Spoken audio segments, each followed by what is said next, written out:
स्वागत है real flash news में। शुरू करते हैं आज की 20 सबसे बड़ी खबरें। कोलकाता में रात भर हुई भारी बारिश से फ्लड की स्थिति बनी, सड़कें जलमग्न हुई, सार्वजनिक परिवहन प्रभावित हुआ और स्कूलों ने दुर्गा पूजा की छुट्टियां बढ़ा दी। महाराष्ट्र के कोंकण और मध्य महाराष्ट्र के लिए आईएमडी ने ऑरेंज अलर्ट जारी किया है। 26 से 27 सितंबर को बहुत ज्यादा बारिश की संभावना है। बेंगलुरु में 24 से 25 सितंबर को तय रखरखाव कार्यों के चलते बिजली आपूर्ति प्रभावित रहेगी, कई बड़े इलाकों में कटौती होगी। राष्ट्रीय स्वयंसेवक संघ आरएसएस अपने 100 वर्ष की वर्षगांठ मनाने जा रहा है। भारत भर में 1 लाख से ज्यादा कार्यक्रम होंगे। रामनाथ कोविंद मुख्य अतिथि होंगे। चंडीगढ़ के उपराज्यपाल ने प्रधानमंत्री से मुलाकात की। गिफ्ट सिटी जैसा वित्तीय हब स्थापित करने, बाढ़ राहत और सीमा संवाद विषयों पर चर्चा हुई। रियल कबड्डी लीग दिसंबर 2025 में अपना पहला 5 राष्ट्रीय टूर्नामेंट दुबई में करेगी। भारत, ईरान, बांग्लादेश, यूएई और ऑस्ट्रेलिया भाग लेंगे। राजस्थानी रणजी ट्रॉफी के लिए नाथद्वारा को 3 होम मैचों की मेजबानी मिली है। एक मैच जयपुर के एसएमएस स्टेडियम में ही होगा। भारत संयुक्त राष्ट्र की सुरक्षा परिषद यूएनएससी को 1945 की स्थिति से आधुनिक जरूरतों के अनुरूप बदलने की चर्चा। ड्यूटर्स ने कहा है कि भारत की भूमिका महत्वपूर्ण है। भारत और अमेरिका व्यापार मंत्री की बातचीत। अमेरिका दौरे के दौरान बढ़ाने की योजना, व्यापार समझौते, टैरिफ और बाजार पहुंच पर चर्चा होगी। स्पोर्ट्स इंफ्रास्ट्रक्चर में बदलाव। गैलेंट स्पोर्ट्स जैसी कंपनियां टियर 2 और टियर 3 शहरों में हॉकी, फुटबॉल और पिकलबॉल के लिए मानक सुविधाएं ला रही हैं।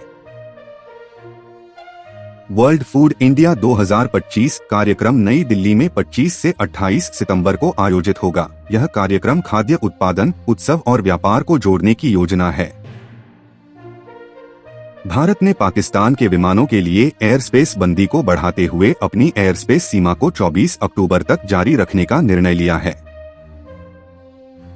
भारतीय नौसेना स्वदेशी जहाज निर्माण को बढ़ावा दे रही है। इस समय 54 जहाज निर्माणाधीन हैं।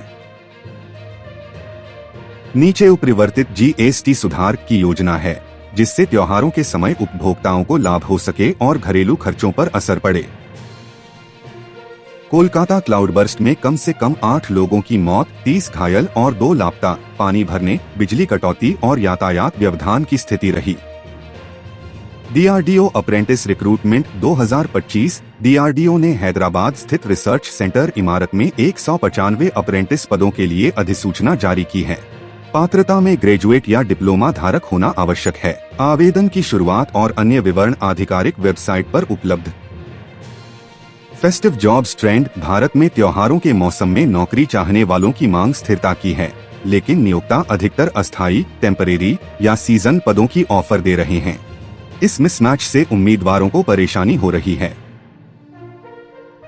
विदेशी कामबोक H-1B फीस में बदलाव। ट्रंप प्रशासन ने H-1B वीजा के लिए आवेदन शुल्क $1 लाख करने का प्रस्ताव रखा है, जिससे लाखों भारतीय नौकरियों पर असर संभावित है। बड़े आईटी कंपनियों को चिंताएं हैं कि इससे विदेशी प्रतिभा को आकर्षित करना मुश्किल होगा। साप्ताहिक राशिफल 22 से 28 सितंबर 2025 उदास स्माइली। इस हफ्ते मिथुन, कर्क और सिंह राशियों के लिए भाग्य अच्छा रहेगा।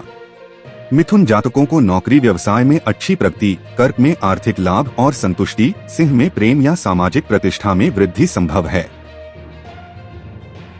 फॉरेन पॉलिसी बटा मिडल ईस्ट। ईरान के विदेश मंत्री ने न्यूयॉर्क में IAEA नाभिकीय पर्यवेक्षण एजेंसी के प्रमुख से मुलाकात की है, ताकि संयुक्त राष्ट्र की 6 श्रृंखलाबद्ध सजाओं को पुनः लगाने से पहले समाधान निकाला जा सके।